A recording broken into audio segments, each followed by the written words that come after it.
a.m. Can you believe that? 1:50 right now as we speak.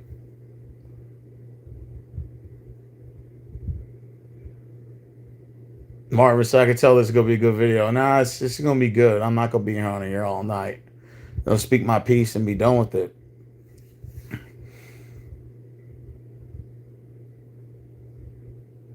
You know, we live in desperate times. We live in times where you got high inflation, higher cost of living, whether it's our taxes, our products, goods and services, you know, transportation cost.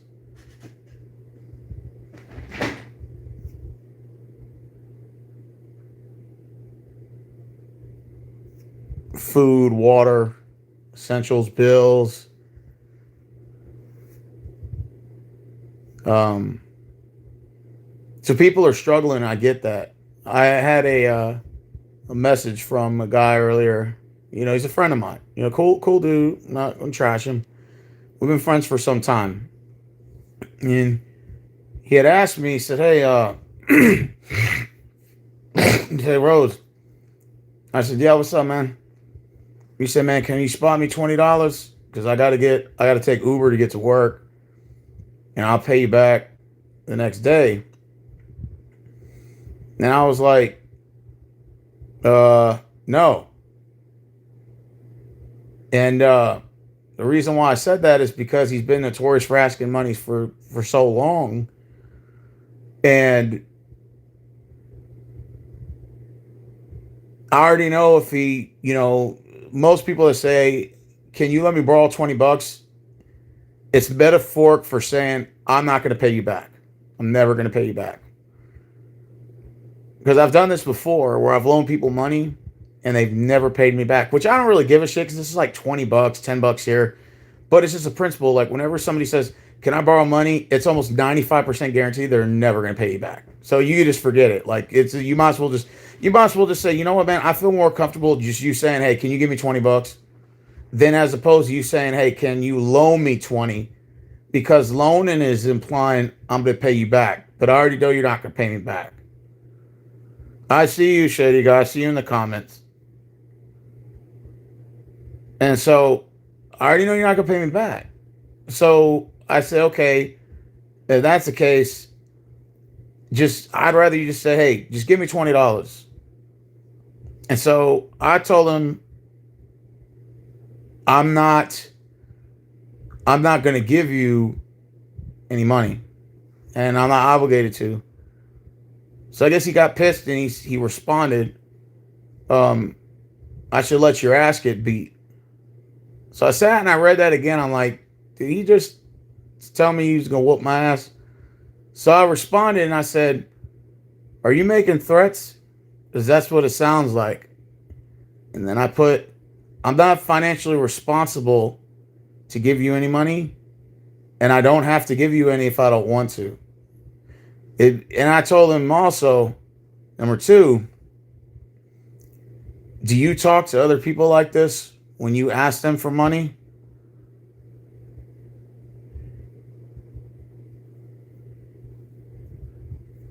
Or is it just me? And I get it, you know, you're hurting. I get it. You know, people are struggling. I get that. I'm not, you know, even to a degree, even with what I do for a living, I'm still struggling. You know, to a degree.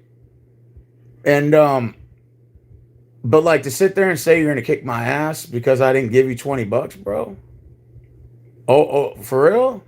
Like we've gotten that far now. And so of course he didn't respond. So I take it he must have felt bad. But but yeah, I got a lot of trolls in here, Shady Guy, and I'm actually gonna address these people in another video because I actually know who they are. And they think I don't. It's about 4 or 5 of them, and these guys are losers. These are actually feminine men, and I'm going to address them in a later video, but that's not for this video. But I'm going to address each and every one of them by their actual name, and I'm going to call them out because this has been going on for so long. They're losers. They're bottom feeder, trash of society. And I'm going to make sure that I address them by their government name in the following video, in my next video. It's going to be good. So I've already gotten information on all of them in regards to their names. Nothing else. And I know who they are. And they will be addressed in due time. Actually, probably, if not the next video, the video after that. So stay tuned. And I'm going to address each and every one of you by your names. And I'm going to call you out. So, skipping that, we're going to address that at a later time. Now, yeah, Marvis said call those feminine bitches out. Oh, facts, I will. I'm going to call these feminine males out. They were raised without a father. And I'm going to address them in another video. But that's due time. I'm going to address them by their actual name. First and last name. And we're gonna call them out. They've been doing this for years, and I'm going to now peel that layer back and expose them. But that's for another video. That's not for this video. So I will let them troll for their final time until they're addressed fully in the next video. So stay tuned. But anyways, so we're at this point now where they were addressing, he said he was going to kick my ass. And I said, are you making threats? Because that's what it sounds like. And I told him I'm not obligated to give you any money. If I do it, it's the kindness of my heart. But you're not going to strong arm me. So anyways, he didn't respond. So I take it he must have either felt bad or had a guilty conscience, or maybe he's just angry and just didn't want to talk. Cool. We're living in difficult times where people are struggling. And so it comes to a point to where you have to be very careful on who you talk about things to in regards to where you're going, if you're traveling anywhere, if you got any, if you have like a vacation stored up, or even what you make by the hour.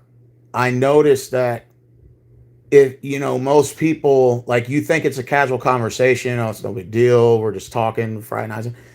But people, because they're in this position where I guess they're struggling, which everybody is. No one's better than anybody, but they take it, they're hearing you, but then they take it another way to another direction, and then the venom comes out. And I'm like, I never said that I was better than anybody. I never once said that. And even, and to a degree, there's even times where I get a little jealous. I'm not going to lie to you. I'm not sitting here saying I'm picture perfect. There's people that make more money than me, and I'm like, fuck, it's just natural human mentality. It talks about it in the Bible, about jealousy and the seven, whatever, gluttony and all that.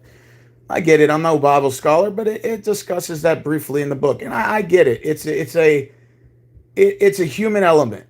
I always sit there and snicker at people. I thought they were making more than me and thought they were better than me. And there was a time where I used to think that, it's a natural human ego.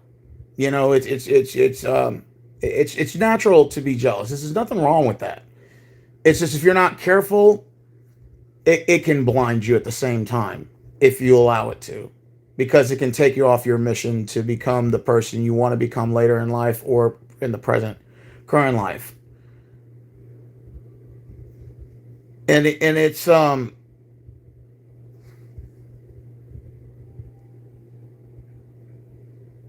again, it's just shady guy. Don't allow trolls to get to you like that. Their goal is to do that. Again, they will be addressed in the next video by name. I'm going to address each and every one of them because I actually know who they are. And I've been talking to other people around the community, and they've been telling me, they've been giving me names of all the people who have been doing this. And I have their names. I don't need to dox them because I'm not going to do that. I'm not that type of person, but I know who they are. I know them by name, and I will address them in a following video. And they're gonna know that I know who they are. And of course, there may be a couple of them that I may not know, but I know the main players in the game that are trolling. And some of these guys, a couple of them actually I thought they were cool at one point, but I guess they're not. They're actually, some shady snakes. And of course, that tends to happen when you're on the internet or whatever. You tend to think you know who your friends are, or you know who your acquaintances are, or whatever. Because I know the internet community is based as acquaintances.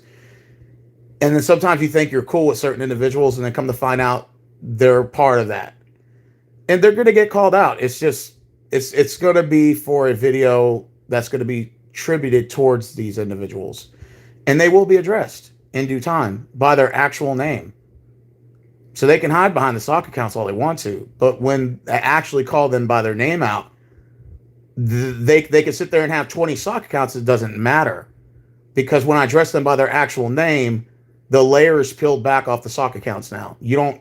It doesn't matter at that point, because I'm actually calling them by their actual name, and they will be addressed when that time comes.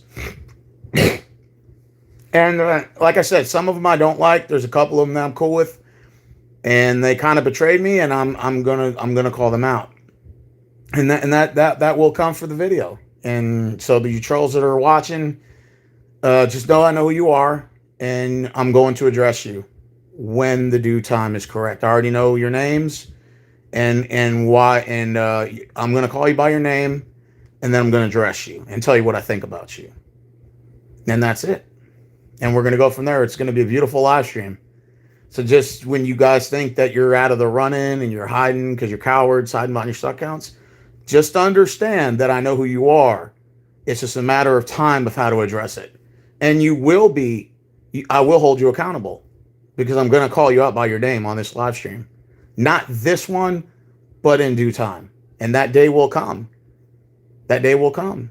Whatever comes out in the darkness comes out in the light. And eventually that's going to happen, and you will be addressed. And one of them for sure, I thought he was cool. But if he wants to go that route, I'm gonna mention his name in the video. Another guy, kind of was cool with. He wants to go that route. That's cool. You know, I never had beef with him, but since he wants to do that trolling shit, 100 sock accounts, you will be called out too, sir.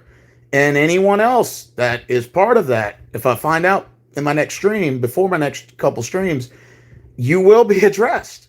It won't stop. But there's about 4 of you right now that I know for a fact that are a bunch of faceless coward trolls, and I will address you. You will be called out on my channel. So I would suggest, if I were you, be very careful treading on water, because at this point, I'm going to have to call you out professionally. But yeah, you know, I was at I was talking to a manager one time about 6 months ago. And they could be random people from the algorithm, shady guy, but no. I know for a fact some of them are actually trolls from the trash talk circle, the NFL TTC that I used to be a part of. I know who they are, and they still linger. And I know who they are. Some of them were former video makers, and so see, I'm going further into it. They'll be addressed by their actual names in the next stream. It's going to be beautiful. And yeah, that's it's no sense to get mad over it. I'm just going to address them by their name. I'm going to call them out by the first and last name. That's it, nothing more. And we're going to address them in that video. And we'll get to that. It's going to be beautiful. It's going to be a beautiful picture, because I've been allowing them to troll for years, actually. And maybe they may still continue to troll after that, but I'm letting them know. I know who you are, and you're not sneaky. You guys are not as smart as you think you are. But that's okay. You know, that's what happens when you deal with these individuals that were raised from a non-fatherless household. And I'll address them. It will come. It will come that day. Just not today. Anyways, I was talking to an ex-manager. Well, he's a manager actually at another store. And he was asking me about my place of work and everything. And I just thought it was just a casual conversation between a manager and between somebody who used to work in the grocery store at Walmart. And I said, okay, you know, we're just talking. And then one day he just said, "Oh, that's great that you make all this money," which I don't. I'm not rich. But because I make more than him technically by the hour, that technically means he thinks I'm better than him. And he basically was saying, "Oh, well, you think you're better than everybody else because you do this." And I'm like, bro, I never once said that. Like, you're just assuming shit and just saying shit out of your mind that I never said. Don't put words in my mouth. And basically, he got so angry to where I left the store and I never came back to that location. And he just started lashing at me, telling me, "You think you're better than everybody. Uh, you." I'm like, bro, I never said that. You asked me a question and I answered it. You said what I did for a living. I told you. And then you said, "What's the starting pay?" And I told you.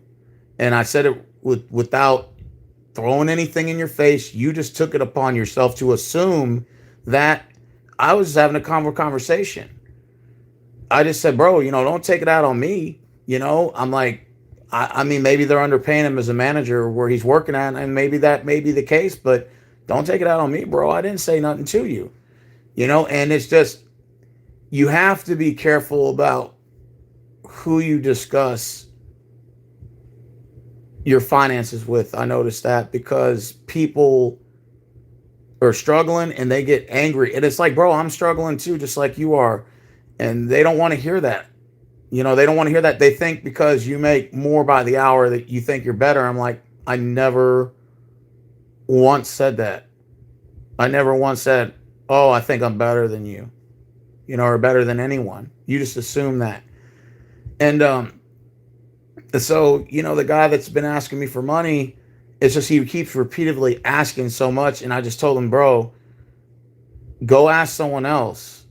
Stop asking me for money, because it's like you're doing this every day. And it's like, I already know he's not going to pay me back. And I get it. I don't care. I'd rather you just be honest and say, "Hey, can you just give me $20 instead of saying loan it?" Because when you say loan, you're implying you're going to pay it back. I already know you're not going to pay me back. So just say, "I want $20. And I'm still going to say no, but I can at least respect you for that. But at the same time, I told him, he just said, he lashed out and just said, was basically implying he was going to kick my ass. And I said, "So you're making threats?" Because that's what it sounds like. And I told him I'm not financially obligated to give you anything. And secondly, do you talk the same way to your peoples or your family when they don't give you the $20? You tell them that too. "Hey, I'm going to kick your ass." I'm like, "Do you talk to other people like this too, or is it just me?" And then he didn't respond. I just said, the nerve of people. It's just like, you know, it's just, I get people are struggling and I understand that. But there are some people out there that don't appreciate anything. And it's like, I had another friend of mine. He's a good guy, but, I told him, "Listen, I understand that you're struggling, right?" He has a dog and I'm an animal lover. I have dogs and cats here. So I told him, "I'll buy you some groceries, and I'll buy your dog some dog food and stuff." So I went to his house, drove all the way to his house in New Caney, which is far. And I bought him groceries. It was probably like about $200 worth. And then I think the second time was like 150. That's $350. And I told him, "Have you been applying for work? Because you live in this, he lives in an RV park and pays monthly rent." And he's like, "Well, yeah, I've been looking," but to me, I don't really think he was. I think he was just bullshitting. And so I told him, "Hey, Harris County's hiring for COs. You can go apply there. It's $28 an hour." "Well, I mean, I thought about it, but I just don't know." And I said, "You know what, dude?" And this is just when I kind of snapped at him, because I didn't like yell at him, but I snapped and said, "Dude, I just went out of my way of helping you because I'm trying to motivate you. I even bought him some work boots and pants for like the interview." I told him, "Where is your sense of urgency?" And he just like looked at me like I was crazy. And I just said, "You know what, man? I'm not gonna buy this dude anymore. Like, this was the last time with the groceries. Last time, final time. I'm sorry, dude, but this is it." It's just, Again, I get it. We're all struggling here. We're all trying to find our niche in life, and there's points in our life where we feel like we don't know where we're supposed to be at. I get the whole thing, but it's like, man, some people, like, they just lash out, and I'm like, you have to just. It's just a mental reminder. You got to be very, very careful about how you discuss your finances to people. You have to be very careful because money. Of course, you need money for essentially your freedom, your ability to buy things, your ability to, um, your ability to provide a living for your family, to, survival. I get it, but at the same time, man, like, it kind of brings the evil out of people in the same thing. And what I mean by that is even people who have money, it's the same thing. Whether you have money or you don't have money, you have a little money, a lot. It's like the money kind of brings out the devil in everybody. Because, and what do I mean by that? Well, it's simple. Because either you're pocket watching other people, which is normal, we all do it, hell, I do it, or people are trying to bring each other down, trying to tear each other's, like, businesses down or money down or whatever, or you got people on your own bracket tier trying to sabotage your either your business or your name or whatever the case is. It's just when you realize that everybody's fighting for money, because that's essentially what most of the fighting occurs in family, friends, whatever. It's usually financial. It's usually finances, and you see the devil come out in everybody. Like, have you ever guys seen those situations where you get a will? There's like a probate will, and there's five people on there. Somebody died and left at Aries, and you have to hire lawyers and go to court and settle out and do these probate wills and do this. It can get ugly, especially tax time season too. When it's tax returns, oh my God, it brings the devil out of everybody, and you can kind of see it. And it's just, you live in this competitive world where people are constantly trying to grab each other by the throat and slam each other down for that dollar. It's almost like playing in the professional league of football or something, and you're playing to win a championship. It's like now with the whole printing thing and printing up money and inflating our dollar, and now only the corporations seem to kind of swelling up all the money, and now it's like a race to the survival of the fittest. It's like everybody's trying to fight to get to the top, and now everybody just wants all the money for themselves. It's like we're all just greedy individuals in like this big chess game, like big chessboard. You see what I'm saying? It's like everybody's just greedy. Like we're all guilty of that. Like we're all guilty of being greedy over money. And it's like people are just, they conspire against each other, rather it's your job, or rather it's family and stuff. It's just the money thing. It gets real ugly. It's the dark side of money. It's like you make all this money, it's great. You make money to provide for your family, it's normal, yourself. But it's just when it gets to the points where it just becomes so stressful because you got other people trying to bring you down, or you got politicians stealing your money, you got family members fucking doing it, you got people are just gunning for you. It's crazy. Like this, the darkness that comes along with making money. It's the dark side. It's a dark place.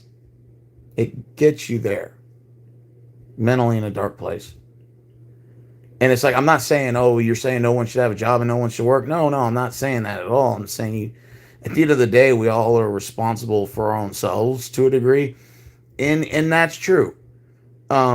But at the same time, it's just you just it's just it, it's just you have to be extra careful when you're when you are. I mean, you just have to be careful about how your conversations go with people, because anything you say, you think that it's no big deal. Oh, we're just having casual conversation. Like, hey, I went to the Bay House and whatever, and went fishing. They take that as you're implying you're better than them. Oh, you went fishing. Oh, so you think you're better? It's like, bro, no one even is saying that. And it's like, oh, well, I like to go out to eat. Yeah, we went to Galveston and went to the Hearsay. We spent $40. And you think it's just a casual conversation, like, oh, it's no big deal. It's just water under a bridge. Oh, we're just having a conversation. And it's like, you would think that. And it's nothing expensive. It could be like, you might have spent $30 to go to Galveston. Well, anybody can do that. Anybody and their mama can do that, right? Well, the majority. The average person can do that. And you would just think, oh, okay, no big deal. And now it's like, oh, well, you think you're better. You think you're better than me. And it's like, never once did I say that. You're just now assuming, you know?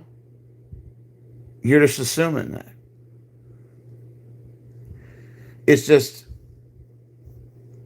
I made a video one time, I took it down. I said, I wish money didn't exist to a degree, but then I understand, well, then how would people work for, how would they be incentivized for ideas or building or whatever? Because no one's going to work for free, and I get that.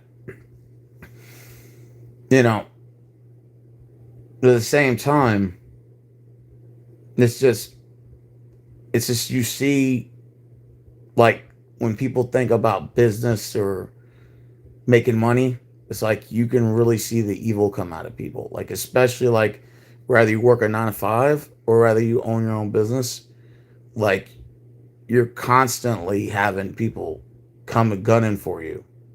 And everybody's gunning for each other. It's not like just saying, oh, so it's me versus the world. But it feels like that mentally. Because you constantly have people trying to either rip your business apart, rip you apart. It's a doggy dog world, and it's like a survival of the fittest. It's like the dark times of the world. You know? Now it's just like, oh, well, let's just go through Washington, D.C., and let's just get them to rewrite laws so that way I can stay in business while I can crush my competitors. That's what's happening too. That's actually what you're seeing. And what's the collapse of the dollar now? Like, the printing up the money, devaluing your currency, so when you're making money, it doesn't even feel like you're making much because the cost of living has gone up. And then corporations are allowed to synchronize themselves in monopolizing the market when it comes to real estate, when it comes to land grabbing, because that's what you're currently seeing in society, is corporations swallowing up most of the property, 4 or 5 companies. And that's how they undercut the individuals that are involved in, like, the real estate sector, is corporations buying off property and using the banking system as a way to control it by having no money down, no interest rates, no collateral, and then making money off the cash flow by then the money that they're making based on them renting the properties out and then raising the cost up. So because they have a monopoly, because this is what you're seeing. So now you're seeing it to where, at like, a very small percentage of people are going to eventually own most, if not everything, and then everybody else is going to be left out. That's the reality of where we're at in this world. And so they raise your taxes, they raise your cost of living, and then they print up the dollar. So then when you're working for that dollar, your dollar don't mean shit anymore. So then there's no incentivized to work for most people, as they feel like, well, what's my incentive to work if my currency's gonna fucking go down? I think I talked to Young Link about this. I see him in the comments. I think me and Young Link briefly had this discussion in that sports video, even though I cut it off because I didn't want to make it a political video within the sports realm, because we were doing a stream that day on the Texas OU game. But that there's a lot of truth to that. There's the dark side. Even in the government sector, same thing. People gunning for you. people slandering your name, people trying to throw you under the bus, people coming for you. And it's like, it's a very ugly, dark side to business. The very dark side. And that's why I made that video. I said, so not wish money didn't exist, but then I understand, well, then what's the incentive for working? Because then no one's just going to work. And I get it, because there would be no incentive to. Yeah, I'm doing great.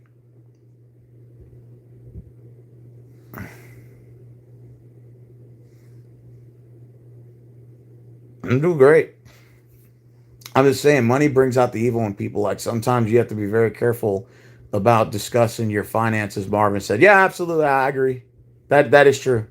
You got to be very careful about how you discuss your finances. Like, let's say Pistol on 2-1-3rd. He likes to take several trips to New England, or Raiders would play the Patriots, right? To me, I don't give a shit, because, you buy a plane ticket, you buy a hotel, he wants to go to enjoy a football game. He's traveling, he gets to do something he enjoys to do. So when I hear that, I think of that as, okay, he deserves it. He works, he puts in a lot of work, he does this, and he deserves that, right? But then other people hear that and it's like, oh, so Pistol in 2-1-3rd, he thinks he's fucking better than me. He thinks he's fucking, that motherfucker right there thinks he's fucking better. And that's the demons that are coming out, these people that are saying these things. It's like, bro, nobody said that Pistol in 2-1-3rd thinks he's better than anybody. No one said that. You think that in your tiny pea brain. You thought that. You thought that. You're assuming. Now, Pistol, nobody said that. I'm just giving an analogy, because you have to be very careful about what you tell people, because they're struggling and they're pissed off.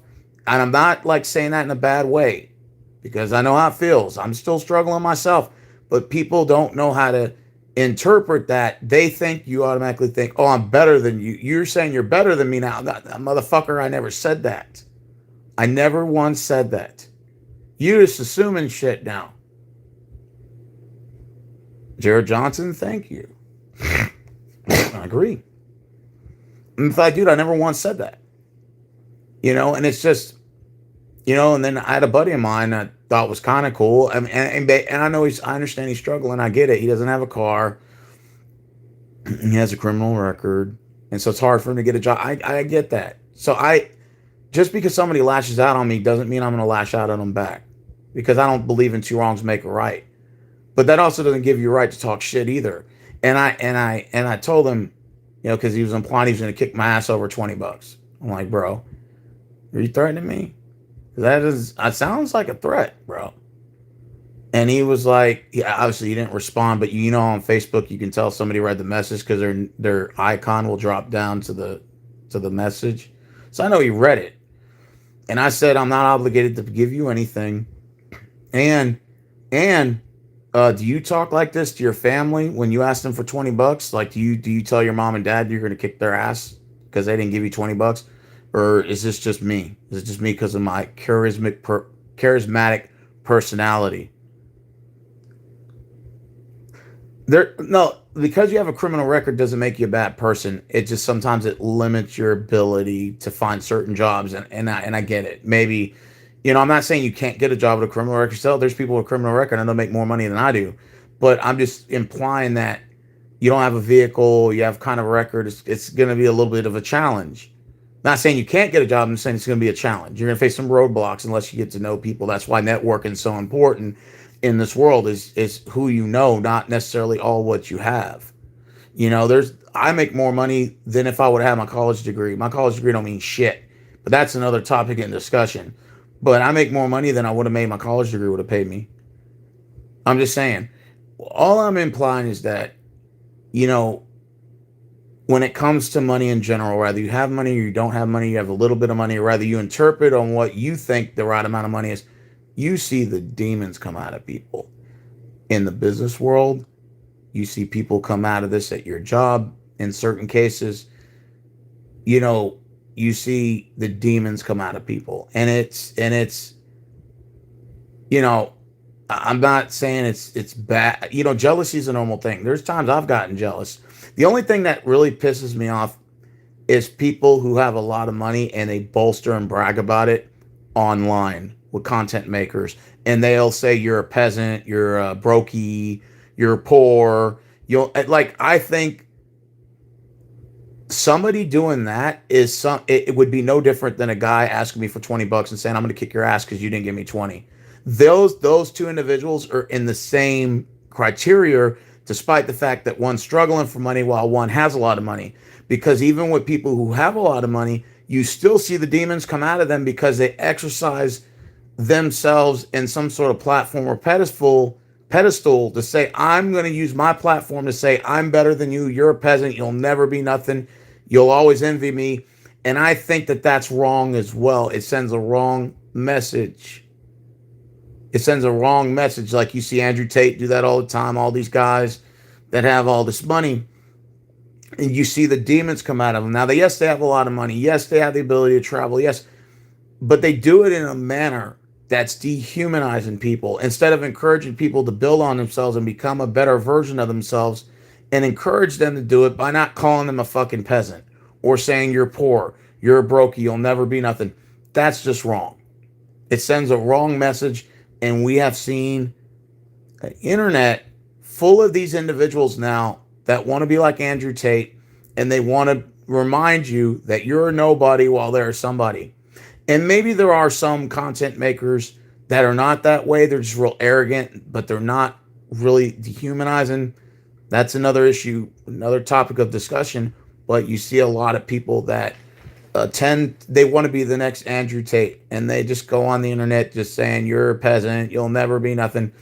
And it's like we have reached this materialistic society on steroids where nobody is really humble or grateful at where they're at, or most people appear to be that way. It's just they want to take their platform to dehumanize others, and I think that's wrong.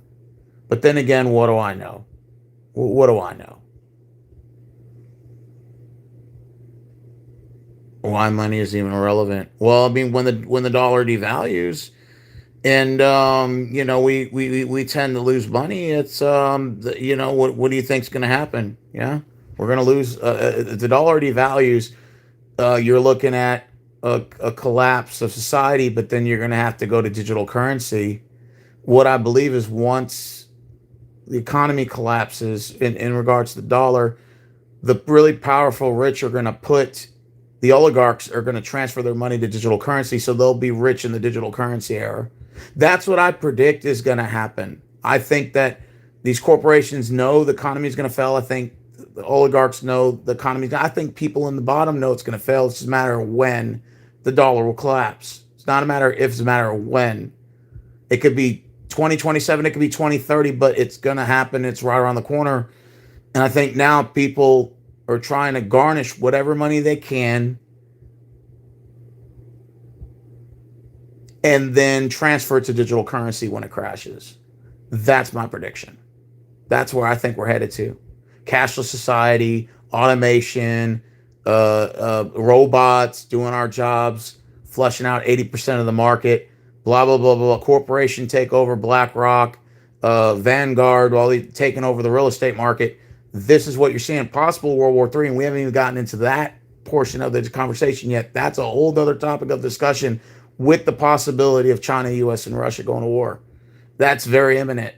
And if that's a possibility, wow, we're looking at some, is this nuclear war? What is this heading to? A draft going to be proposed? Well, these are some serious conversations, man, that don't get it twisted. I think about on the daily. Now, most people say, well, you're just panicking. Well, shit, I have a right to. When I think my dollar's about to collapse, and you see that how all the cost of living has gotten so high and our economy looks like fucking shit. How can I not panic? How can you not think about it? People just walk around like mindless zombies until the apocalypse collapses. Marvel says, I know. I know. It seems like to me, and this is what I think is going to happen. I think everything that I just said, I'm not going to repeat myself because I tend to ramble a lot, but what I think is a possibility is that we're going to have to get to a point in life where we're going to have to be self-sufficient. because I think that we're going to get to a point where not a lot of jobs are going to be hiring. And if this is true and self automation wipes out 80% of our jobs, whether it's the private and or government sector, we're going to have to learn how to be self sufficient because, like one of my subscribers that comes on here occasionally, Mr. Boston, said everything eventually goes up. Well, if that's the case, the only way you can compete with the market is to be self sufficient. For example, grow your own tomatoes, grow your own bell peppers, maybe get some farmland, harvest some chickens, hatch your own eggs. That way you don't have to worry about paying for eggs at the store. So you start becoming self sufficient in producing your own crops because food and water is basically going to be your main essential once the dollar collapses because you need it for trade. Hey, young Link over there got potatoes. I got eggs, and Roberts over there he's growing cherry tomatoes and habanero peppers and bell peppers. We can trade, which you refer to the barter system. We can use food is essentially cash almost. Now, of course, you're going to need ammunition. You got to protect your property. You're going to need property. Of course, that's an issue. Of course, if it's not all stolen by then, it's just, this whole money thing, I think, in my opinion, I think people got too greedy and I think we kicked ourselves in the foot. I think it started at the top with the globalists, or you want to call them oligarchs, whatever. There's so many different, the NWO. I mean, there's so many different terminologies you want to use. And then I think because people are in panic mode now, I think it's trickled down all the way from the upper class to the middle class to the lower class. I think now people have this mindset is, I got to get rich quick or else. I got to get rich quick or else. It's not the option anymore to be average or to have an average income. The 80,000 a year, which if you'd have took that, let's say 10 years ago, man, that's great, man. Sign me up. 80,000 a year. You kidding me? That's a great living. Now it's like it ain't shit. And so now it's like even 150,000. I'm not saying that's not good. That's damn good money. But even that may be borderline not good in 4 years, 5 years. Like making 150,000 would be equivalent to making like 60,000 at that point, with everything going up, right? Because everything eventually goes up. So you look at it like that. The dollar collapses and it's just, everything becomes too expensive. You would have to make 25, 50,000 a month just to survive. And then that's not including, if everything continues to go up, that's that, and then that becomes obsolete. And it just becomes a point, well, what's the fucking point of having a dollar if it don't mean anything? Boom, collapse. Digital currency, cashless society. I mean, there's places I go downtown and they don't even want your damn cash. I'm like, what do you mean you don't want my cash? Oh, we only take credit card. What? I'm like, you don't want cash? They don't even want cash anymore. So money's not even good anymore to some of these places. They're like, we don't even give a shit that you got 20 bucks on you, boy. We don't even want it. We want that funky ass 20 bucks. They don't even want the cash anymore. So you walk around with a couple $100 and you're walking downtown at these places that are automated and that only have the credit card or the debit card. They're like, we don't even want your $200. I mean, just imagine hearing that. Like, we don't even want the cash. The cash is so worthless. We don't even want the cash in your hand. Think about this, man. It's crazy. It's crazy. Think about it. But see, somebody brought up the Great Depression. But see, credit cards and debit cards weren't around back then. I don't believe during the Great Depression. So people weren't able. When the market crashed, unless you had a knapsack of money under your mattress, you were screwed.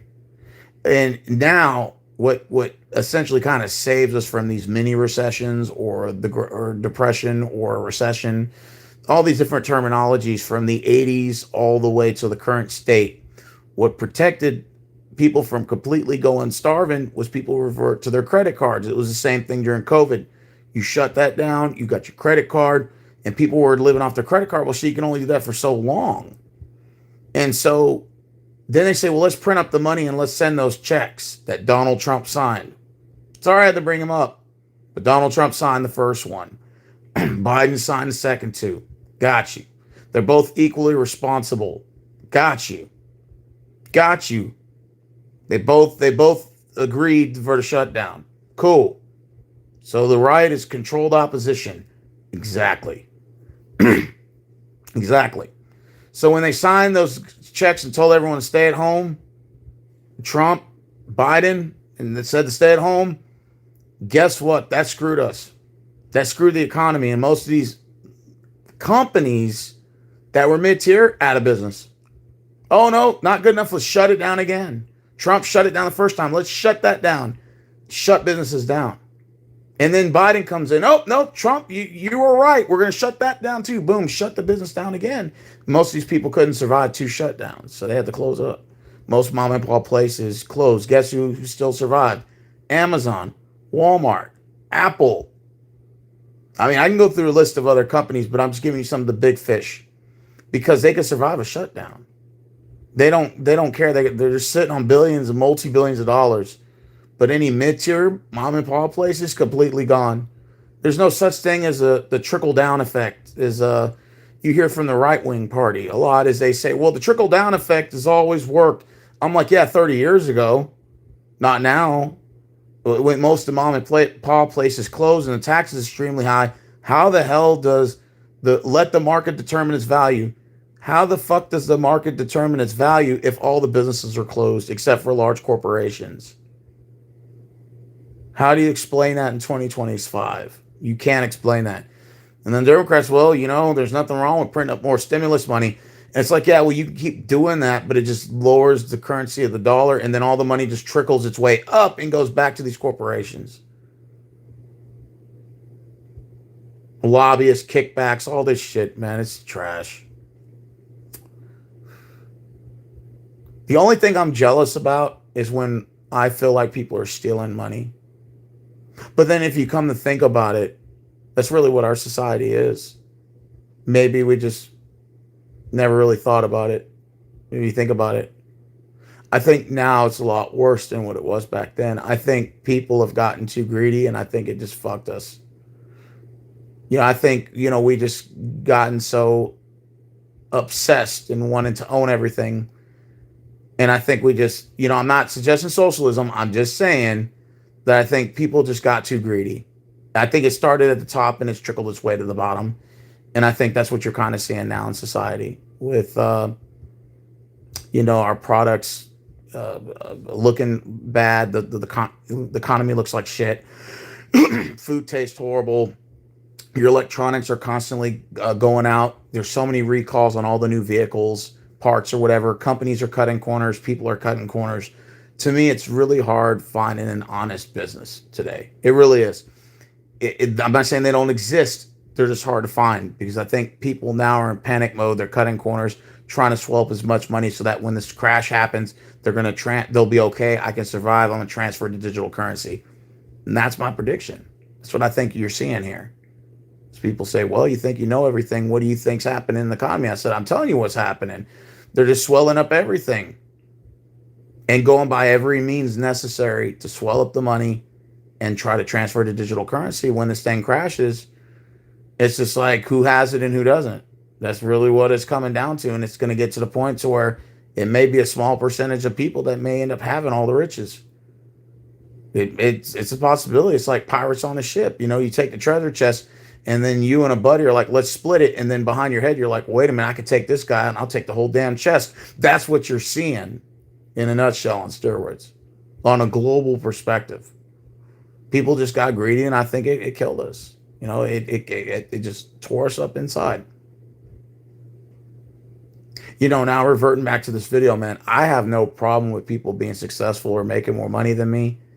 Am I a little bit jealous? I think it's natural. People have a little jealousy in them, but it's not anything to be vicious about. I'm not going to come at you and say, oh, so you think you're better than me, Rodney Link, because, you got a higher ranked position and whatever. You think you're fucking better than me, motherfucker. You move to Maryland or wherever it is you move to. No disrespect. I'm not going to go and tell them that. The jealousy that I have for something like that is a good jealousy. It's like, damn, he's doing better than me, but shit, hey, all power to him. I'm glad. Hey, happy for him, you know? He deserved it. He worked his way there. I don't have a problem with that shit. It would be different than, let's say, you had politicians who had insider trading and were stealing money and getting large kickbacks. Now, that's a jealousy that I have for people like that are stealing and they're thieves. That's the problem that I have, and have absolutely no business skill, no requisite. They're just using their power as a way to strong arm. And that's people I have a problem with. Whether it's Trump, whether it's Biden, or any of them fools in office, that's who I have a problem with, is people that are stealing in a dishonest way. And that's the people I have a problem with. Now, can I do anything about it? No, absolutely not. I can only talk about it. Can't do nothing about it. It just is what it is.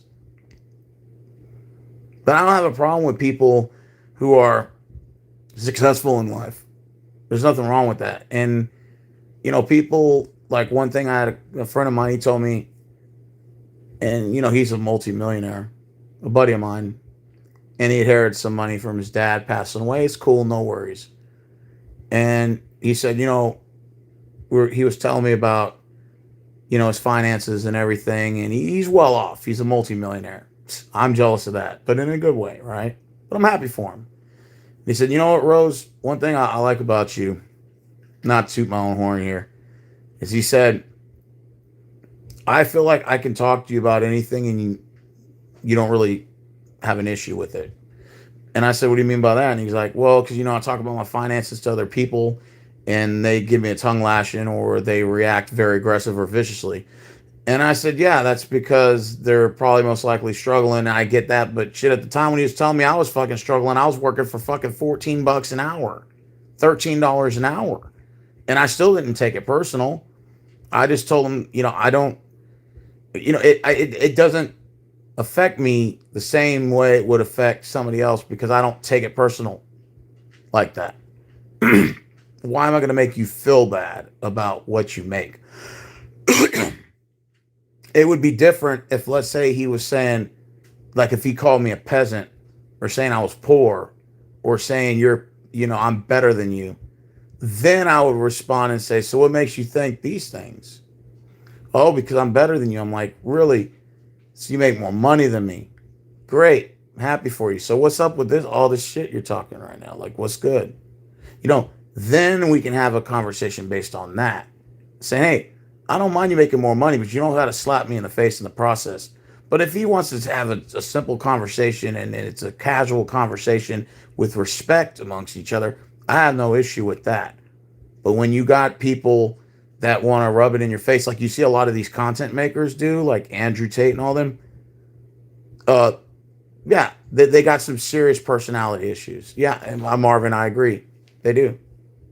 There, you know, I've met millionaires and billionaires, believe it or not, that were some of the most humble people I ever met, and they offered me advice and stuff, and I was like, those are the people that I like.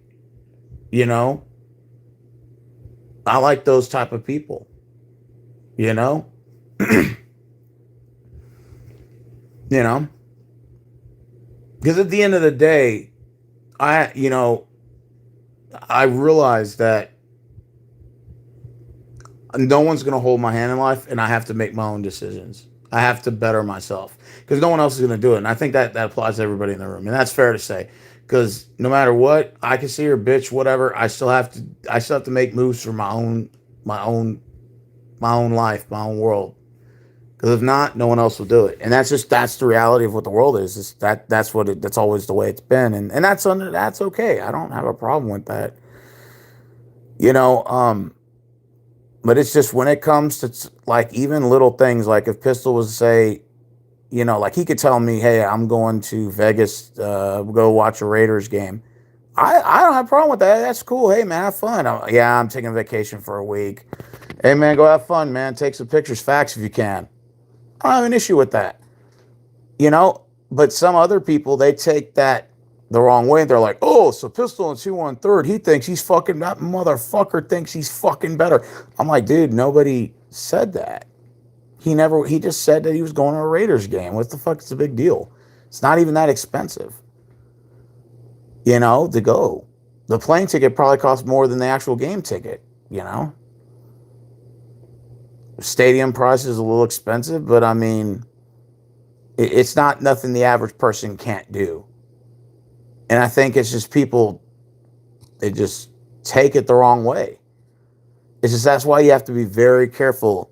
At the end of the day, you have to be very careful about who you discuss your finances with, because, you know, whether people are struggling or whether people are making a ton of money and they're just trying to fucking tear you down just to talk shit, you just have to be very, you have to, what's the word I want to use?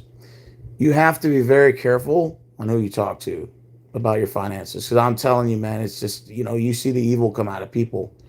And even people that have a lot of money can be that way too. They could be just as nasty and fucking vile as the person who's broke.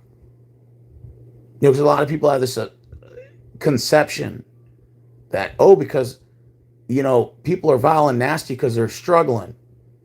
Yes and no. Yes, on the struggling part, that is true, because people are frustrated because they're not where they're at financially. And that's okay. That's okay to feel that way. There's nothing wrong with that. But then on the other side, there's people that have a ton of money that can be just as nasty and fucking cruel. They just use it in a different way. Does that make sense? They just use it in a different way. Now, does this mean everybody that has money like this? No. Does this mean that every broke person that doesn't have money is nasty and vicious? No. It's just you have to be very careful who you talk about your finances with. Your money, your vacation, shit like that. I know we live in the social media world, so everybody likes to brag and say, "Oh, I'm going to Koh Samui, I'm going to," and that's fine. There's nothing wrong, by the way, with feeling like, "Oh, I accomplished something. I put in this hard work throughout years of work, and this is what I have to show for it, and this is where I'm going to go. This is what I'm going to do, and I'm going to go conquer the world. I'm going to go to Moscow. I'm going to go to Egypt, go see the pyramids. I'm going to go to Israel and see where Jesus walked or whatever. I'm going to go here. I'm going to go there. I'm going to go here. I'm going to go there. You know, I'm going to go France and go see the Eiffel Tower. I'm going to go see Germany and go try the German chocolate cake. Like, there's nothing wrong with that. There's nothing wrong with that. It's just, it's so hard to stay off social media to brag. But then you also have to remember that it's how you word it and how you do it. It's just, but either way, you piss people off regardless of whether you do it or not. But it's just, you have to just be very careful of the types of people you discuss your personal life with, or just in general, the things you do with your life, because people interpret the meaning of it differently, and then they base it off of their situation, and then they want to come at you like you're implying something that they just created in their own head. I never said that. There's, I hate to say this, but in the last probably 2 years, I've been having to reiterate myself a lot more than I have my entire life. I'm like, dude, I can't believe we're at this point to where I literally have to break down the meaning of the contents of everything I say now, because people take that to the point to where it becomes an aggressive, vicious tongue lash. And it's like, dude, I never said anything like that. You're just saying this. You're inventing all these things in the top of your head. Did I ever once say I was better than you? Never once did I say that. You're just assuming that. You built that up in your own head. Now you're assuming. Now you want to, you want to take that to that point. Yeah, I said the same thing 5 times in a row. You're right. You're right. This is not a loop, by the way. It's just, and then, another thing, people come and ask you for money. And it's like, I have mixed emotions about that. Mixed feelings. Usually I give money to homeless people. And I always do that. Because I always, have a heart. So I'll drop them, hey, here's a 20. Or whatever. I know it's not a lot, but something. It's more better than nothing, you know. And like, I don't mind helping others at all. Like, I don't have a problem with that. If they tell me their situation and say, okay, I haven't eaten in a week, me and my dog are starting. Okay, fine. I do not have a problem with helping people out. It's not an issue. It's just sometimes I question I question the terms and conditions. Meaning, you know, meaning like, is this short term or long term? Sometimes I feel certain people it starts off as a one time deal, and then it turns out to be a regular thing. And it's like, I don't mind helping someone out, but it's just, how long is the question.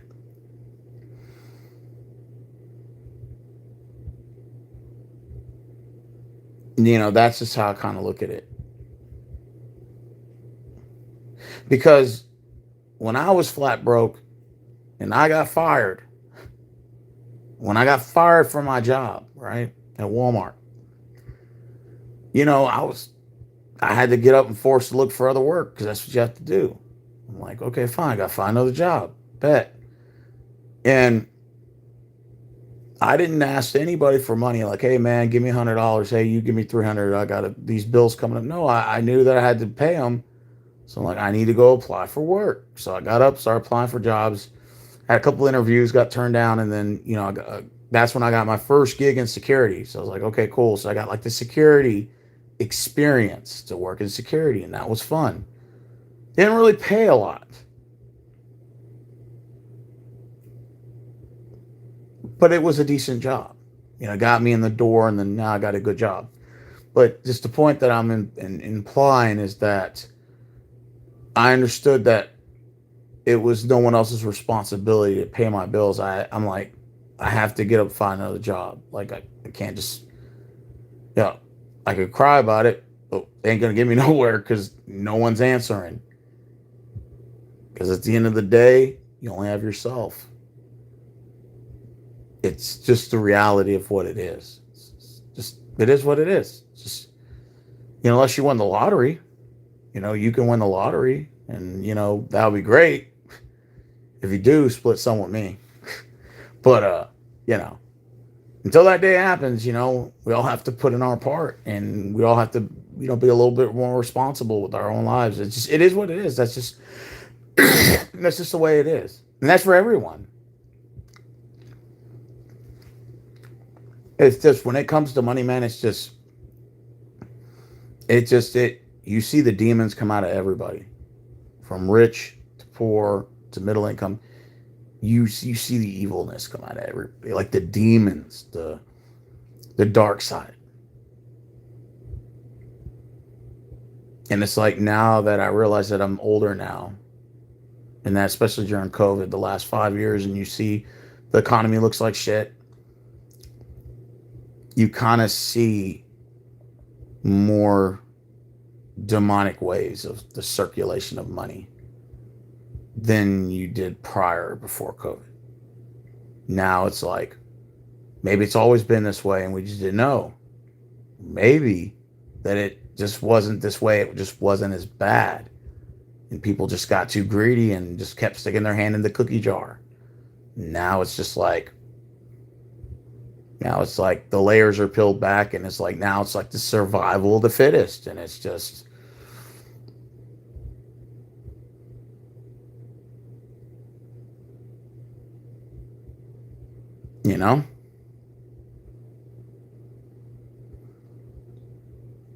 that's why I don't really post videos on my collections anymore, or even post it. I know. I agree. Unless you're not ready to hear, this video isn't necessarily for that. Maybe you shouldn't react. Yeah, I get you. The world is definitely greedy. Yeah, I think so. Paper money at the time means the government promising to pay you real money. Actual cash itself is more valuable than the cards you present. Buy up all the toilet paper. That was funny. It's during the Great Depression. I think we all should hear these aliens come out. Digital currency is vulnerable to blackouts. Yeah. The love of money is the root of all evil. Yeah. College is a daycare. Brock Lesnar's back at WWE. Hey, that's great to know. I didn't know he was still in WWE. It's just, it's just, it's like even if you go out places, you go out to like a bar or you go out to like public venues where it used to be packed, and now you look like most of the places are dead. So it's like, even if you had the money to go out, you still kind of felt empty because when you walk into their establishment of a business and no one's there and no one can go out and enjoy the luxuries that they used to be able to enjoy, that's greed. I think what happens is that if only a small percentage of the world is taking everything, then that means less people will go out. Less people are having fun. Less people are enjoying life. Less people are contributing to small businesses. Less people are contributing to mid-tier businesses so that we can have a variety of places to go to instead of just going to Walmart to shop. You go to other places, your local mom and pop places. Well, it may not be that anymore. And it's just, you may only have 6 or 7 stores to shop at, to buy products from. And when people own a monopoly on the product, what do you think happens? An issue of supply and demand, right? Because the demand is high, the supply is low. So then that means the supply goes what? Up. Because they have a monopoly on it. So if, like, let's say my store was the only one that sold potato chips and nobody else sold it because everybody was out of the market because they were flushed out due to the high taxes and everything, then that means my bag of potato chips goes from $2 to $15 a bag because you can't get that potato chips anywhere else. So I can hawk the price up of that potato chips, automatic. And that's where we're kind of at with inflation, with the businesses closing up. Only a select few places go up. What do you think is going to happen with those products? Those products go up because there's no competitors. You don't have that competitive market with control pricing where people had to lower prices in order to keep their their products able to sell. You have to underbid. Well, you don't have to underbid because you don't have any competitors. So you could just keep raising the cost. It's like basically holding the bag of chips hostage at gunpoint. It's like, how bad do you want that bag of chips? Are you willing to pay $40 for that bag of chips now? You could get to that point. That's why I think self-sufficiency is the best key to surviving now. I think in these tough times, just say, you know what? I don't have to buy eggs anymore at Walmart. 60 dozen eggs for what? $20, $30. I could save that $30 now because I got chickens that can produce eggs. So I don't have to go egg shopping. That saves me $30 a month. And then just say, okay, well, I can, grow my own crops. I got cherry tomatoes. Guess what? I don't have to buy tomatoes from the store anymore. I grow my own. I grow bell peppers. Guess what? I don't have to buy bell peppers from Walmart. And that's, to me, I think self-sufficiency is going to be the only way to survive in this world, in the manner it's going to. Let's just say, for example, electricity goes out. There's a power shortage. All the power goes out, and you're like, well, how am I going to survive? Well, you need food and water. That's definitely for sure. So pinto beans, lima beans, kidney beans, red beans, black beans. You could save up on that. It'll last for years. You can save up on water and have a year or two supply of water. And start. You can have rice. Rice will last you a long time. Keep them in containers. And you can start storing up on walnuts, stuff like that. So that way you can prepare in case, let's say, a catastrophe happens. Because at this point, food and water are going to be the main source of currency. Say I could at least stock up on that. And I know I can survive for a year or two if some sort of pandemic was to happen or a global catastrophe was to take place and the power grid was knocked out for 6 months, I know I can survive at least food and water, my basic essentials. And so you have that self-sufficiency now to where I can't rely on the government because I don't trust that the government is going to look out for my best interest. I have no trust in anybody else is going to make that decision for me, because at the end of the day, they're going to make that decision for themselves. They're not going to make it for me. They'll make it for themselves. And so my best bet is to start making that decision for me to become more self-sufficient, so I know that my ends are covered. I know I'm telling you guys some deep, dark stuff right now. I'm just, being honest. This is these are times where these discussions need to happen. I think self-sufficiency is the best way to explain how to survive this shit. Is so that way you don't become too much dependent on someone else, because at the end of the day, they're only going to look out for themselves before they look out for you. It's the same thing in business. They're going to, let's say you have 50 employees and your sales are down and you got to let go of 10 employees. Well, usually you're going to get rid of the shittiest ones. But let's say it's a payroll issue. It's money. So they're going to try to get rid of some people that are high on the payroll or semi-high to, keep those numbers under. And you may have to get rid of a good employee, and it may happen. And it's going to suck because you don't want to get rid of that person, but it could be a payroll issue. It could be a budget cost. And that's the dark side of business. We, in the foundation business, I remember one day I hired a friend of mine. He was a real good worker. His name was Anthony. He was a real cool dude. This is when I first started off in the foundation business with my peoples, right? We're passing out flyers, learning how to be a salesman, right? How to sell jobs. And he was good. He busted his ass. He worked hard. He had 2 other jobs. He did office work and he worked for a security company. And he was so determined to work that within the week he was hired, he wanted to learn how to sell, because he said, I know that's where the money's at. And I don't want to just pass out flyers or whatever. I actually want to learn how to sell. I want to do product knowledge. I want to learn the business. And, because of payroll issues, we had to let him go. And I can tell you this right now. I met him the other day for the first time. I haven't seen him in God knows how long. It's been years. But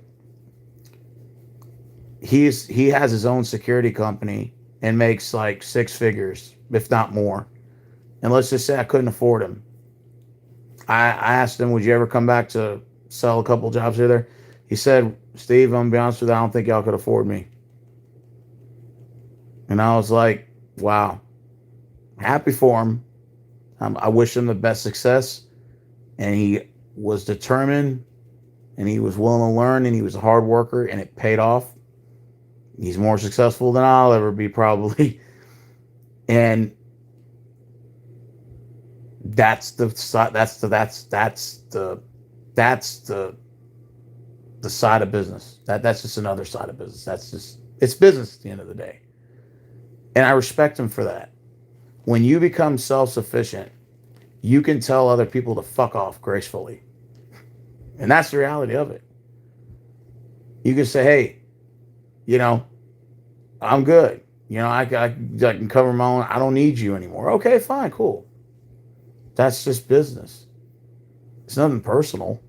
This is what it is. I have nothing but respect for the guy and I wish him well. He was one of the hardest workers I ever met in my life. Very determined. Very self-sufficient. Very driven. And it's hard finding people like that, because we live in a society full of entitled, spoiled brats. And that's the reality of it. I think we're all kind of a little guilty of that. But we live in a society where people are entitled and they think they don't have to do anything and that somebody else is going to do it for them. And I met a lot of people like this. Hell, even there was a point in my life where I was like that, entitled. I think, we as humans are all to a degree a little entitled, but sometimes you have to humble yourself. And two, you have to humble yourself and say, I don't want to be dependent on someone else because I know they're going to eventually let me down. I got to be able to make my own moves because no one else is going to do it. And I just, it's just a mindset that I always keep on me because I just know that no one's going to hold my hand in life. It is what it is. People, if anything, they're going to look out for themselves before they look out for you. That's the way the world operates. This is the way it is. Self-sufficiency is the best medicine to, overcoming and achieving, achievement, Maybe I could have worded it.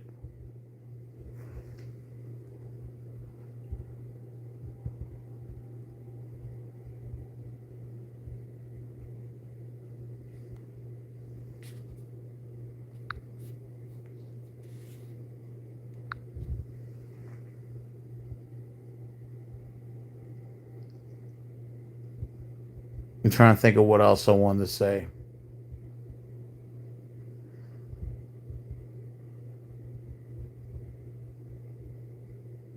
You always say that you can't get angry at things you can't control, or why get mad at things you can't control. The only logic I could give into today's market, today's society, is self-sufficiency. That's really the only way to survive. I think it may get to that point. I think that's where it's going to come to a point to where it's like, you know what? I can't really depend on others because I know eventually they're just going to let me down. Eventually the buck's going to stop.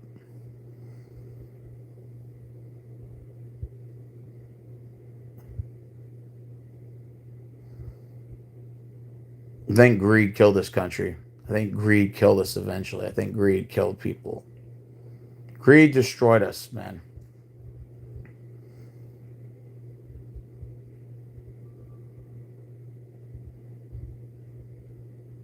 But the entitlement part, I do agree with Marvin.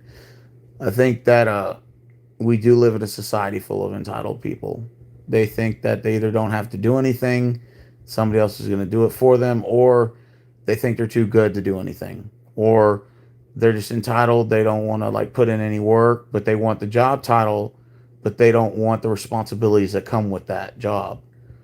And you see this at other places you've probably worked for in the past and know currently, is that some people want the job title, but they don't want the responsibilities, or unless when it's time to actually do the job, they don't want to do it. They just want the title that comes with the money, but they actually don't want to do their job. And that's, I've seen that too in all lines of work that I've worked in. And, people want to be a manager, but they don't want to manage. People want to be, they want to work for this company, but they don't want to do anything. You got people that are supervisors, but when it's time to supervise, they don't want to do it. They just want to sit in the office all day and just swell up the money. They don't want to do nothing. You see this.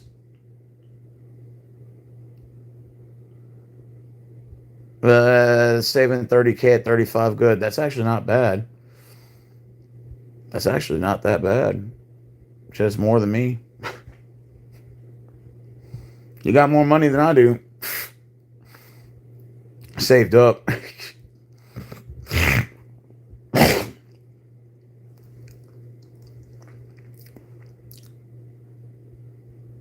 You feel like you're behind? Well, 30K is still not bad. That's still not bad. You're ahead of me. I'm just being honest. Like, see, you can tell me that and it doesn't offend me. Live. Like you can say your name is Liv or Live. I don't know how to pronounce that. I'm just going to say Live. Like, see, if you were to have a one-on-one conversation with me, right? let's say we were at a bar or something having a drink or having food, and you're like, hey, I got 30K in the bank. What do you think of that? And I'm like, yeah, it's not bad. Too bad you can't add a couple zeros to that, make it look nicer, right? Um, but I wouldn't take offense to that, right? It wouldn't offend me. I don't take offense to shit like that. Now, let's say somebody overheard you and they were sitting like across from us, and then they walk over, probably maybe a little intoxicated, maybe not, and oh, you think you're better than me because you got 30. I'm like, bro, stop. We didn't even say that. You know, people just assume dumb shit like that because and they're struggling because they're not at the place they want to be in life. And so they automatically assume based on that insecurity because it is an insecurity. You know, hey, don't get it twisted. Don't think for a second I don't ever get insecure. I'd be lying if I don't. So I know for a fact it's insecurity because I've been there and I've felt like that before. I've always felt like people were throwing it in my face and thought they were better than me. It's just it's an invention that you invite in your own mind that you think, but in reality it's not. Unless somebody deliberately says, hey, I'm better than you're a peasant. You're like, unless they're trying to Andrew Tate your ass, you know, like with that conversation, then I can understand you feeling that way. You know, because you know, nothing is worse than going on the internet and watching a bunch of pencil geeks on there bragging about all this money they have, bragging about all these cars they have, bragging about how they have access to fly. I get it. I get it. I feel the exact same way at times. You know, what I do is I honestly don't follow them because I think they're they're very destructive. And so I just unfollow them and I start following positive people that actually, and there's some people that have money that are very positive. I met some personally in my life, and you know, and it feels good to know that people on both sides of the spectrum can just talk to me about their finances, and it doesn't bother me. I don't judge them. I just say, okay, that's cool. You know, like, I can take it. I can take those conversations, but there are people out there that don't, and they automatically just assume. And then sometimes they'll pretend like they're cool about it, and then after y'all talk about it, then they're like, they'll lash out at you, and I was like, wait a minute, you're the one that had the conversation. How are you going to sit there and get mad at me for that? And it's like, you know, you just see a bunch of people that just, you know, it's not that a lot of people don't like talking about finances. It's just what it is it's just they don't know, they interpret it like they're saying you're better than them. And it's like, dude, I never once said that I was better than you. You just assuming that. I never said that. You know, and it's just, it's crazy. It's like you can make $10 an hour, somebody will make $5 an hour, and the guy that making $5 an hour will think you're better than them. Like, dude, I never said that. It's just like, dude, at the end of the day, the dollars loses value anyway. Anyway. So regardless of how much you make, it's gonna affect us all to some degree. Unless you're sitting on the very top with multi fucking billions of dollars, then I can understand maybe that being the case. And it's just, you know, it's just sometimes I guess I have to remember that even as something as me going out to eat, which I don't really think's a big deal, you know, it's just like $20, maybe $30. By the time I tip, you know, maybe, you know, just something like a luxury to me, but it's something that most people can't really do at this time. But I don't think I'm bragging. I like to go out to eat. I like to watch a, you know, ball game or something at the bar, and I just like to, you know, have my nachos or something, or I like to have something to eat and just, you know, enjoy myself. And it's just some people just take that as, well, you know, because I get it. Not everybody can go out to eat. It's expensive, and you know, people are on a limited income. I get it, and so in their mind, they're frustrated that they can't do that, and I get it. I understand. Like, I understand. You know, it's just, you know, it's just it comes to a point to where it's like, it sucks because the way that I view life is like, I want everybody to be able to enjoy the things that they want to enjoy, within reason. But not everybody has that opportunity. Well, I'm not saying they don't have the opportunity, but not everyone can do that. You know?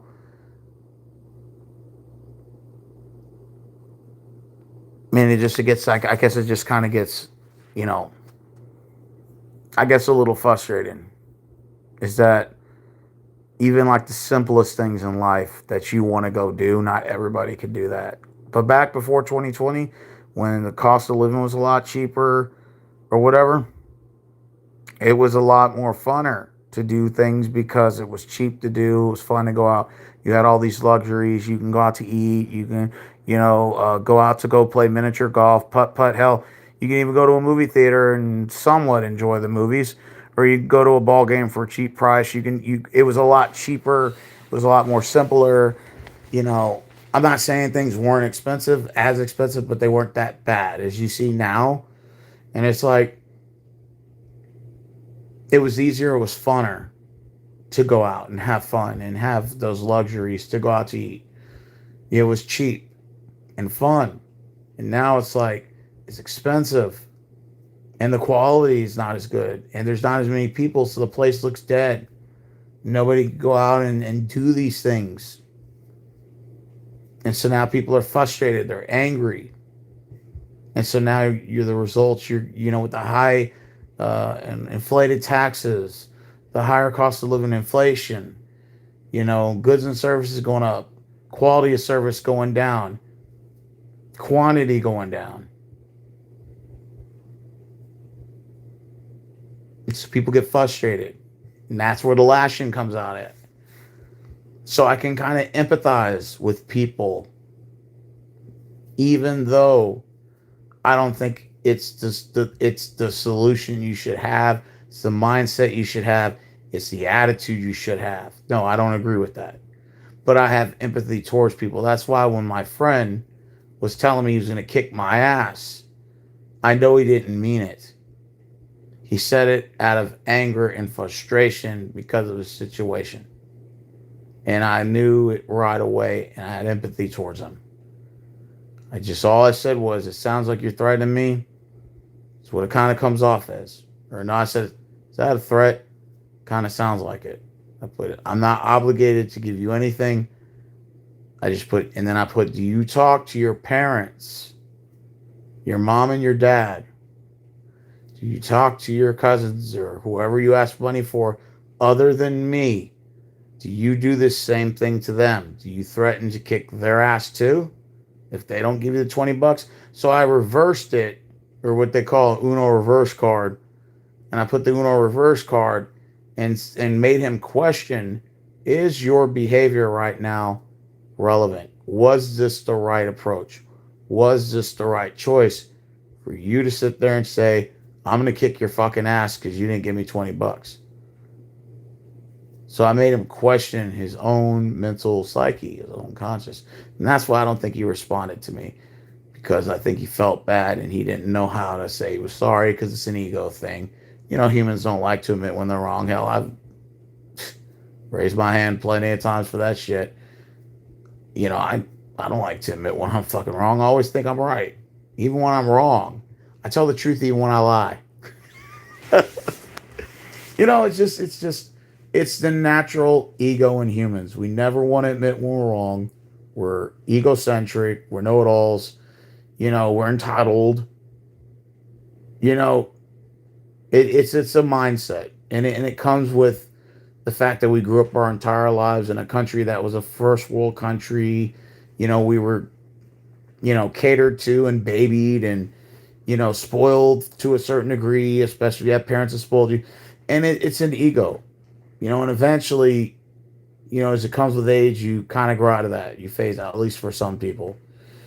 And you have to have a humble and experience. You have to be able to take your mind outside the box and be able to understand other people. I'm not saying I agree with you saying you're going to kick my ass, but I empathize with you at the same time because I know that it's coming from frustration and anger.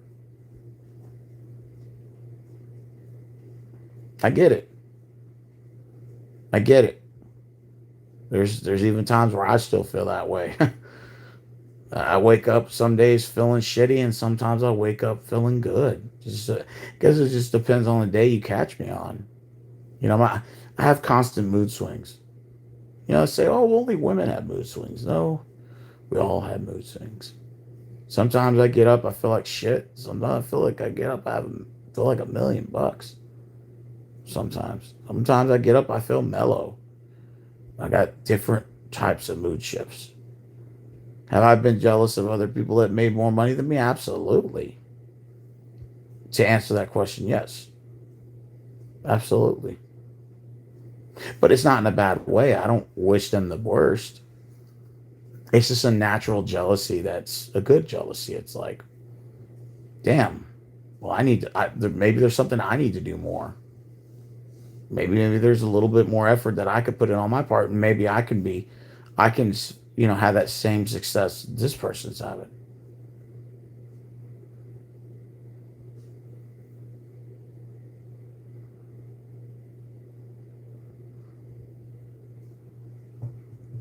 I live in Canada, so maybe people think differently here. Honestly, asked because I feel like I'm behind, honestly. Well, yeah, that's because the cost of living has gone up. Our taxes have gone up. So, see, people are fighting, which is another point I'm making over the dumbest shit. Though they're fighting over the stupid gender war. Oh, women are this. Oh, men are this. Oh, women, it's all women's fault. No, it's all men's fault. It's like, what a distraction. To take people off of questioning why our taxes are so high. Question why we have property taxes when property taxes shouldn't exist. Instead of questioning the important things, instead we're questioning gender wars, race wars, religious wars, you know,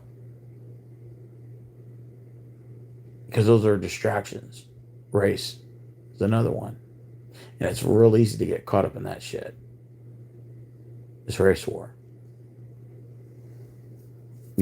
Religion's another one. Uh, Gender wars, and then you got, you know,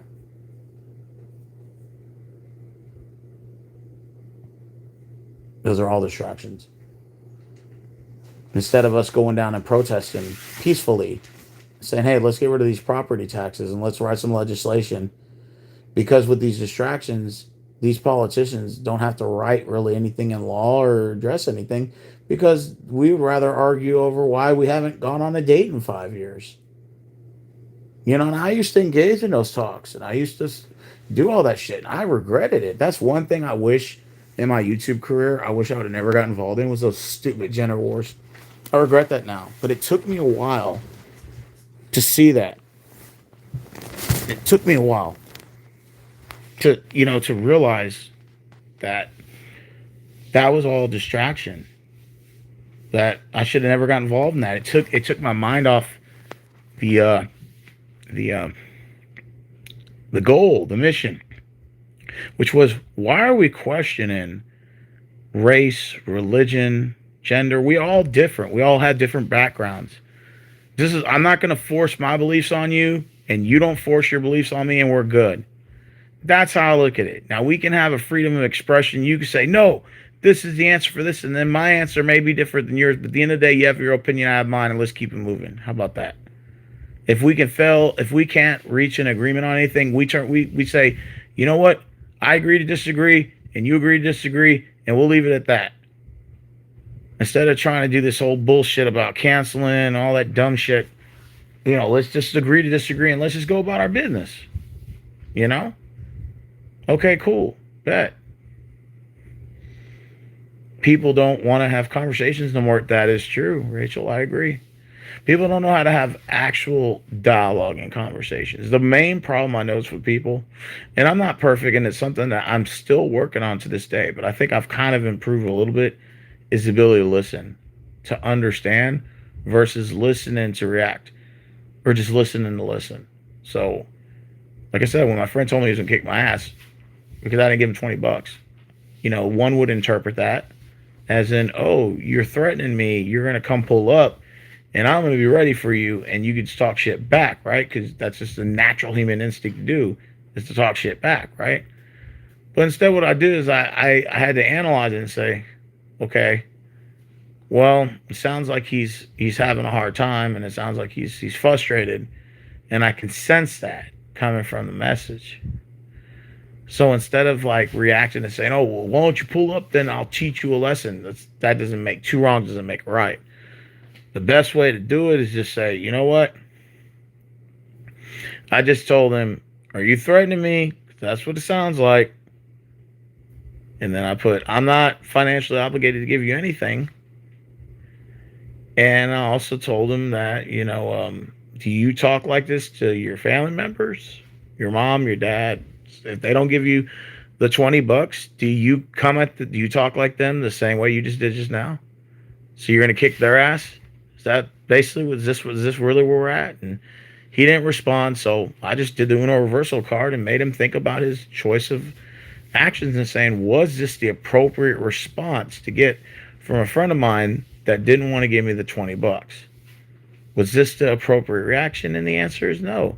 You could have reacted in a different way. You could have said, "Hey, look, Rose, look, I'm gonna be honest with you. I just need $20, and I know you probably don't give it out often, but I really do need it for XYZ." I might say, you know what, I kind of like this guy. I might not get the 20 back, but fuck it, here's 20. Take the 20. Just take it. Take the $20, bro. You good? Okay. You take the $20, you're good.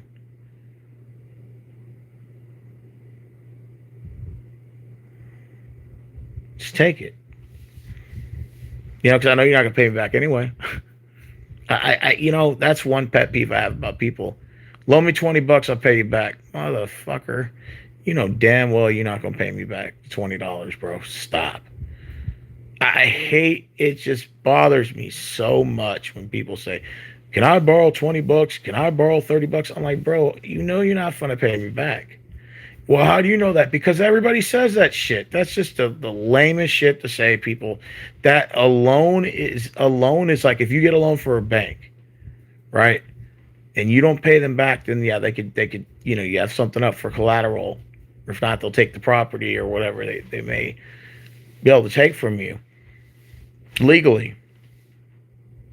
But if you're getting loans on the street, you're not gonna. There's no incentivized for you to pay it back, because it's like, well, it's not like it's the government or anything. This is just somebody I owe on the streets, so I just have to avoid him the rest of my life, and I never have to pay him back.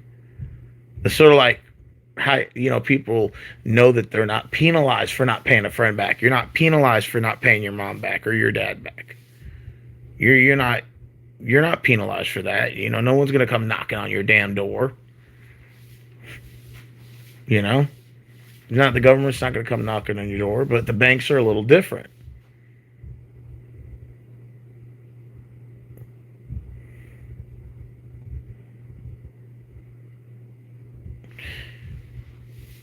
I hope you guys learned a lot from this video. I hope you did. Yeah, when it comes to the money thing, man, you just got to be careful of who you discuss your finances with, because there are people out here that are struggling, and there are people out here at the top that are very vicious, and it goes both ways. They say the most hateful people are the ones who are struggling, and maybe to a degree that is slightly true, because of course you're trying to get to the top, but there are people at the top who could be just as vicious, and they could be just as cutthroat. Because think about it, you got people that are from the bottom trying to cutthroat you to take your spot, and then you got people from the top that are trying to cut your throat to remain at the top, because they don't want you to get to the top, take their spot. So it is. It's all like jockeying for a rebound in basketball. You know, everybody's under the goal trying to grab the rebound. You know, I mean, just think if you think of society in general, if you think about it, we live in a nation of stealing. Like if you like society is stealing, nation is stealing. It's what it is. You know, everybody's stealing from each other. That's what business is, basically. That's what some of business is. Yeah. You know, it's like, how can I convince somebody to take their money? Like, look at businesses, for example, with false advertisement ads. You know, look at them when they say, you know, we got this promotional sell. And then you go up there and the damn thing already expired. And then they're trying to like switch it up and trying to sell you something. Oh, you want a free TV? Oh, that's a good one. My grandmother fell for that dumb shit, Marvin, a long time ago. They used to say, "Oh, you want a free TV? Why don't you come pick it up?" And then you would drive all the way down to $10 to go pick up your TV just to come find out the TV never existed. And they're just trying to sell you a bunch of shit. It's crazy. You know, you got these bait and switch, what they call bait and switch. You know, they're always trying to find ways to swindle you out of your money. That's why I say self sufficiency is like the best way to avoid it.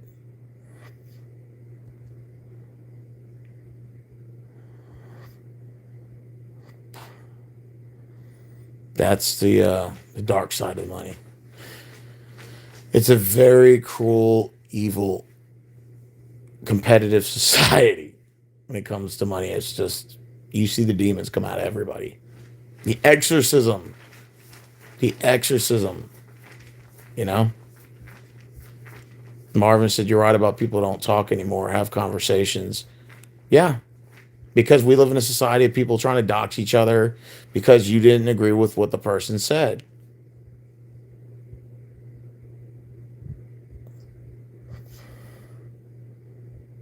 You know, it's just a sad state of affairs. So we've gone on an hour and 42 minutes. We got 7 people watching. Um, I think I said everything I wanted to say. So what I'm going to give you the opportunity is to ask, comment, did you like this video? Do you want to see more of these types of videos? Because I felt like I spit at you guys some like serious knowledge tonight. I like really came at y'all with some fire knowledge or whatever. Is there anything in particularly that you want to ask? We got 7 people in the house. Question: do you agree with anything I have to say? Is there anything in this video you disagreed with? Do you disagree with the fact that, you know, when it comes to money, you see the evil come out of everybody? Do y'all disagree? Do you think maybe I'm just over exaggerating? I mean, what are your guys' thoughts to all this? I mean, I'm curious to know, because I don't see any more comments coming in, but I had a shitload of them coming in throughout the chat. So we're probably at the ending of this video. So that's why I want to take the time to have a short discussion with the people in the comments. Like, what do y'all agree with this video? Do you disagree? Did you like it? I mean, what are your thoughts? I'll give y'all a minute or two. After that, I guess if I don't hear from anybody, I'll just wrap it up. It's just like the word sex, right? Wrap it up. And so all you trolls out there, man, listen to me. I know you're watching. Some of you are, right? Let me ask you something. My channel is a dead channel, as you can see, right? You're looking at 10 viewers right now, and a channel that's at 3,000 plus subs. My channel's a dead channel. What do you have to gain from trolling me? I want you to think hard about that. What do you have to gain from this? You're not getting paid. Like, what are you gaining from this? What is the goal here? What is the purpose? You would think you would take that energy, the same energy that you do to troll, and actually go troll video makers that got millions of followers, that got thousands of followers. It would make more sense to go after them because they're the ones making all the money. Why don't you go after them versus a dead channel like myself that doesn't make any money on here? So when you go and troll me, you're trolling a dead loser channel. Do you understand that? You're trolling a dead loser channel. You're trolling a channel that's no longer relevant. And you know what? I can easily admit that I have no problem admitting my channel is irrelevant. For the longest time when I first came on YouTube, I always woke up, was scared that my channel would get deleted one day and I'll never be able to contact any of my viewers again. Now, I don't care about it anymore. It's nothing personal. I like connecting with the people I do on here, but other than that, I don't. If I lose my channel tomorrow, I don't give a shit. I really don't care. Because I realize at this point in my life that my mindset is in a different place. YouTube is not that serious for me to take it that way. You understand? It's not a big deal. It really isn't.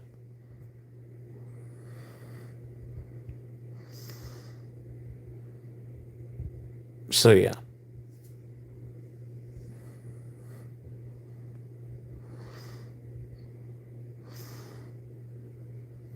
Just thought, food for thought. All right, well, guys, I haven't heard from any of y'all in a while. No more comments are coming in. I don't want to drag this video out any longer than I have to. I appreciate it. Like, comment, subscribe. In Prodigal Hill's voice, do the things that YouTube tells you to do, right? Is that how it goes? Until next time I'm out, I'm pretty sure I'll come out with more videos as time goes on, and we can have nice little discussions. I appreciate everybody, of course, that did take the time to comment.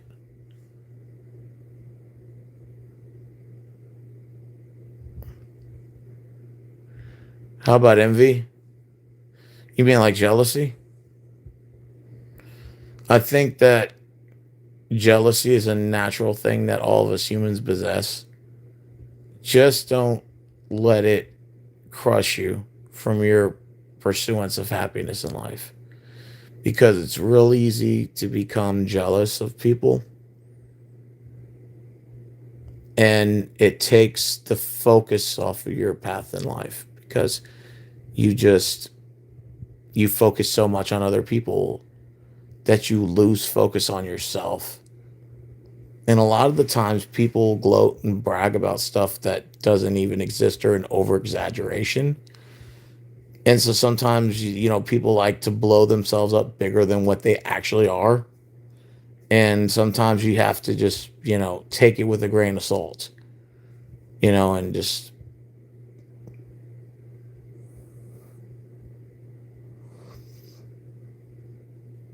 I mean, if that makes any sense.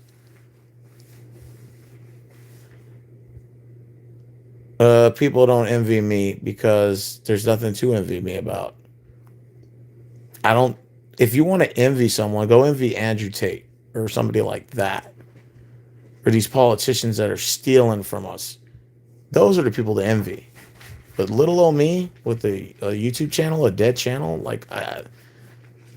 there's really nothing to envy about me. I'm not even at the place in life where I want to be right now. I still feel like I got so much room to improve on and so many things I need to do.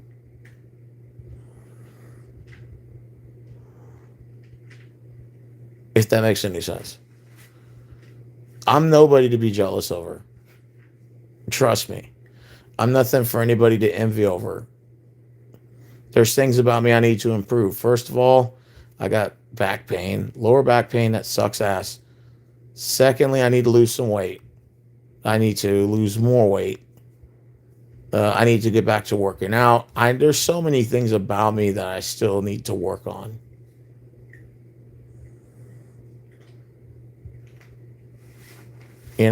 So there's no reason to envy over me. There's nothing in my life to envy about. I don't have a mansion. I don't have a $50,000 car.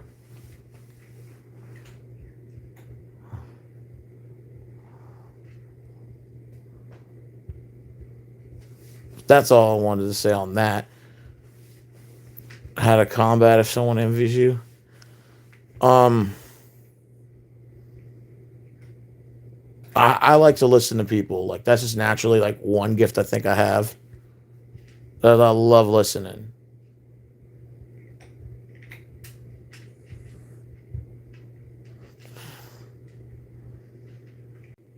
Just I don't know why it went off like that, but yeah.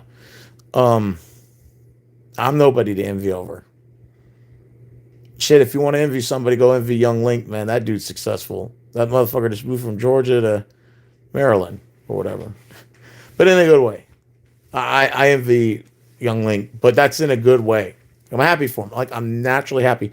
I think it's just the way um you have to manifest your energy, dude. It's all about changing your negative output energy and making it positive because you are what you put in this world. You are what you get back what you put in this world. So if you put back negative energy, it'll circumvent itself and it'll come right back at you. It's not a matter if, it's a matter when. It will happen. Um, so I'm more of a firm believer of that now. More firm believer of energy levels, and keeping your energy level in a good sense to where it either you can manifest it into positive things or you can manifest your life and make it a negative one. It all just depends on you. You are the driver in your own seat. You are the driver in the front seat of your own vehicle mentally.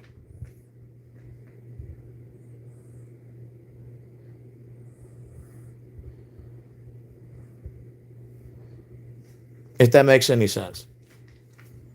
But yeah, I'm nobody to be over jealous over. No one. You know? I still need things that I need to improve on. I still have goals and ambitions that I want to do.